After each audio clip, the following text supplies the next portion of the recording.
Un véhicule, s'il vous plaît, pour me déplacer vers une ligne interurbaine ou fluo. C'est une phrase que le réseau Sylvia entend régulièrement de la part de ses utilisateurs. S'il vous plaît, c'est le nom du transport à la demande, un transport qui vous acheminera de l'arrêt scolaire de votre commune vers le réseau de mobilité de la communauté d'agglomération de Saint-Dié-des-Vosges. C'est ce que rappelle le président, vice-président, délégué et directeur de la mobilité à la communauté d'agglomération à l'occasion d'un point presse depuis la commune de Ban-de-Laveline. On a comme priorité pour ce mandat-là d'être très orienté sur la ruralité, sur le fait que lorsqu'on n'a pas de voiture, qu'on habite dans les petits villages reculés, ce qui n'est pas du tout dramatique, au contraire, c'est du bonheur que d'habiter dans les petits villages ruraux, eh bien on va essayer de faciliter le transport par l'intermédiaire du TAD. Donc les résultats de 2022 sont de plus de 4800 inscriptions. C'est-à-dire, vous appelez ça comment exactement ? Une validation. Validation. Ça veut dire qu'il y a plus de 4800 validations pendant un an, quoi. Donc, ce qui est encourageant, c'est en deçà de ce que l'on va faire dans les mois qui vont venir. Pourquoi je dis en deçà ? Parce qu'il y a déjà des choses qui ont été remises en question puisque le transport scolaire fonctionne. Donc à l'initiative des élus, l'initiative de la direction, on a une plaquette. Il y a une plaquette qui est sortie, qui fait déjà effet. Elle a été distribuée à toutes les communes, à tous les habitants du territoire et on voit déjà une évolution. On voit déjà une évolution dans les inscriptions, donc dans les validations. Mais c'est pas que, il y a d'autres projets en étroite collaboration avec le délégataire, le service public, Transdev. C'est ça. Vous êtes en train de travailler sur améliorer la communication dans les taxis, la communication dans les points d'accueil, pour bien identifier, qu'il y ait beaucoup plus de signalétique et beaucoup plus de communication. Donc c'est en réflexion et il y aura des crédits nécessaires à mettre en place. Ils sont en train de travailler aussi avec, donc pour développer, il y a actuellement deux prestataires, deux sous-traitants, deux entreprises de taxi. Et là, vous en êtes à pratiquement en avoir trouvé peut-être 6 qui viendraient compléter. Donc ça ne peut aller que dans l'accroissement de la facilité, je dirais, pour les habitants, d'avoir 8 entreprises au lieu de 2. Donc ça devrait augmenter également l'accès à nos habitants sur le TAD. Vous travaillez également sur...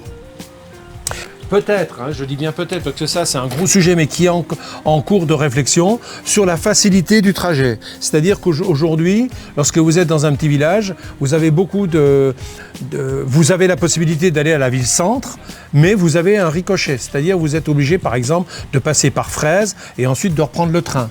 Donc on est en train de réfléchir à améliorer la possibilité d'aller directement, parce que le plus gros besoin, c'est pas que Fraise pour le marché ou Rallon-Étape pour aller au marché, c'est aussi de se rendre sur la ville-centre qui a absolument tout ce que les gens recherchent. Donc ça, c'est une réflexion également pour augmenter le TAD. Sachant que pour l'agglomération, les 4800, plus de 4800 validations représentent une recette entre 9 et 10 000 euros maximum. Donc, et nous, ça nous coûte 113 000 euros. Donc, ce qui veut dire que c'est une volonté de l'agglomération. Plus le déficit sera important, plus ça marchera. Plus on sera en relation avec ce qu'on doit faire, nous, services publics, vis-à-vis de nos habitants. Et c'est ce qu'on cherche. Donc, rendez-vous dans un an. Bonjour. Rendez-vous dans un an. Je pense que d'ici là, malheureusement, on aura un déficit financier à constater plus important. Ça voudrait dire que le TAD fonctionne. Voilà. Donc le TAD, je rappelle que c'est 2 euros le voyage. Donc, c'est plus qu'abordable. C'est plus... Ah mais bien sûr. Juste par rapport à ce que tu disais donc sur ce fascicule, ce petit dépliant, il a été aussi fait le guide des mobilités qui a très bien fonctionné, où on s'est bien rendu compte que ce guide a permis une augmentation. C'est un petit guide qui avait été distribué dans le fascicule qui est distribué à toutes les boîtes aux lettres. Et c'est peut-être une opération que l'on refera avec les nouveaux horaires, avec tout ça. C'est un petit guide qui se détachait et les personnes pouvaient voir par quel biais, que ce soit le TAD ou autre, mais par quel biais ils pouvaient se déplacer. Qui utilise ce service ? C'est vraiment un peu tout le monde.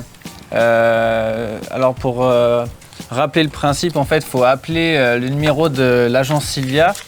Il y a quelqu'un qui vous répond, qui vous explique exactement comment ça va se passer. Pour toute personne, en fait, on doit se rendre à un arrêt scolaire. Ici, on est sur une école, donc il y a le transport à la demande qui peut passer. J'habite près de l'école, le transport à la demande va me donner une heure de rendez-vous sur cette zone Bande-Laveline pour aller sur Saint-Dié. Arrivé sur Saint-Dié, j'ai plus les horaires, mais arrivé vers 10h, on va partir d'ici à 9h45. Donc pour toute personne, ça marche comme ça. Pour les personnes de plus de 75 ans ou qui ont une invalidité de 80%, MDPMH, le transport à la demande va les chercher à l'adresse de leur choix, donc que ce soit leur domicile ou une maison de retraite par exemple. Par contre, les points de rabattement sur Saint-Dié, qui sont la gare, la Rutière et l'hôpital, restent fixes. Mais voilà comment ça se passe. Mais par contre, au niveau des âges, ça va des plus jeunes pour le mercredi après-midi pour aller au sport, par exemple, aux personnes âgées qui, de mémoire, je crois que c'est 25% des plus de 75 ans qui utilisent le transport à la demande. C'est plutôt notre public, mais ça reste assez varié. Le TAD, c'est un complément. Ça ne remplace pas le taxi. Il ne faut pas le prendre comme un taxi. C'est-à-dire que les gens n'appellent pas pour aller de chez eux au médecin pour 2 €. Ce n'est pas une concurrence au taxi, bien au contraire. C'est un complément de l'offre publique que l'on peut apporter. Les personnes doivent appeler au moins 2 heures à l'avance et ça s'organise parce que derrière, il y a toute une machine avec notamment plusieurs taxis qui doivent en fait sélectionner la course qu'ils peuvent prendre en fonction de leur planning. Et puis après, de toute façon, la course sera forcément assurée parce que si tout le monde refuse, il y a toujours un taxi qui est obligé de prendre la course. Ce qui est bien noté sur la carte, c'est que pour l'instant, c'est plusieurs zones. Donc ça travaille par zone et c'est ce qu'on est en train de regarder parce qu'on voit que ça évolue. Les gens, par rapport au moment où ça a été mis en place et actuellement, le mode de déplacement et là où les personnes veulent se déplacer n'est plus tout à fait le même. C'est vrai qu'avec cette crise sanitaire, mine de rien, ça engendre aussi plein de choses, dont ça. Donc c'est ce que le président disait tout à l'heure, c'est vraiment sur ces zones qu'on est en train de travailler avec l'étude que l'on peut faire sur comment les gens se déplacent et pour leur faciliter la tâche pour aller vraiment de partout, quoi. Parce que jusqu'à présent, c'était vraiment, et encore maintenant, c'est vraiment par zone.